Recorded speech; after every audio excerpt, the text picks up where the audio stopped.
CPM party అఖిల భారత మహాసభలు April 2వ తేదీ నుంచి 6వ తేదీ వరకు తమిళనాడు రాష్ట్రంలో మదురై నగరంలో జరుగుతూ ఉన్నాయి. ఈ మహాసభల ప్రారంభ సూచకంగా సిపిఎం పార్టీ శాఖలను అన్ని ప్రాంతాల్లోనూ కూడా పతాకావిష్కరణ జరిపి మహాసభలను జయప్రదం చేయాలని చెప్పి కోరుతూ ఉన్నాం.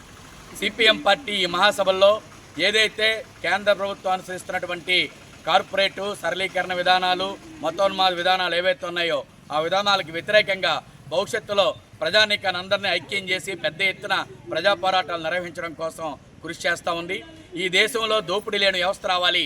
ప్రతి ఒక్కరికి తినడానికి తిండి, ఉండడానికి ఇల్లు, చేయడానికి పని, విద్య, వైద్యం అందరికీ అందాలి. ఈ దేశంలో సోషలిస్ట్ సమాజాన్ని తీసుకురావాలి అని చెప్పి సిపిఎం పార్టీ కృషి చేస్తూ ఉంది. భూమి లేని పేదలందరికీ భూమి దక్కాలి, ఇల్లు లేని వాళ్ళందరికీ ఇల్లు కల్పించాలి, కనీస వేతనాలు 26,000 రూపాయలు తక్కువ లేకుండా ఉండాలి, ఉద్యోగ భద్రత కల్పించాలి.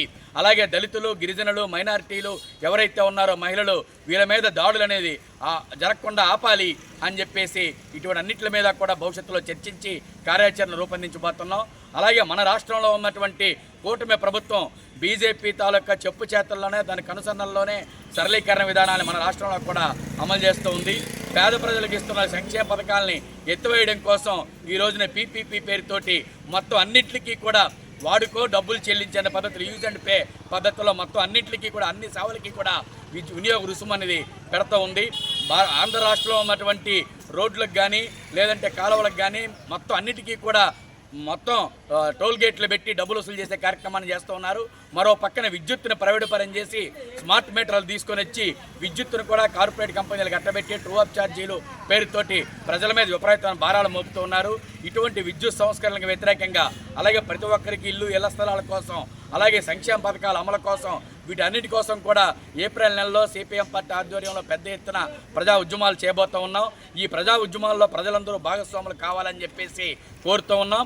సిపిఎం పార్టీ మొత్తం ప్రజల తాలూకా సమస్యల మీద, కార్మికుల తాలూకా సమస్యల మీద, దళితులు, గిరిజనులు, మైనారిటీలు, మహిళలు ఎదుర్కొనే అనేక సమస్యల మీద నిరంతరం పోరాడుతూ ఉంటుంది.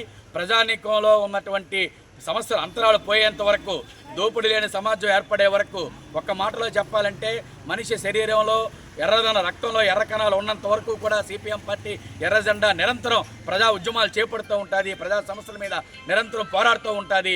ఆ రకంగా ప్రజా ఉద్యమాలను మరింత ఉధృతం చేయాలని చెప్పేసి ఈ మహాసభల్లో నిర్ణయాలు చేయబోతూ ఉన్నారు. ప్రజా ఉద్యమాల ద్వారానే ఈ ప్రభుత్వం అనుసరిస్తున్నటువంటి విధానాలకు వ్యతిరేకంగా అడ్డుకట్ట వేయగలమని చెప్పి భావిస్తూ ఈ పోరాటాల్లో ప్రజలందరినీ భాగస్వాములు చేయడం కోసం కార్యాచరణ రూపొందిస్తున్నామని తెలియజేస్తా ఉన్నాం.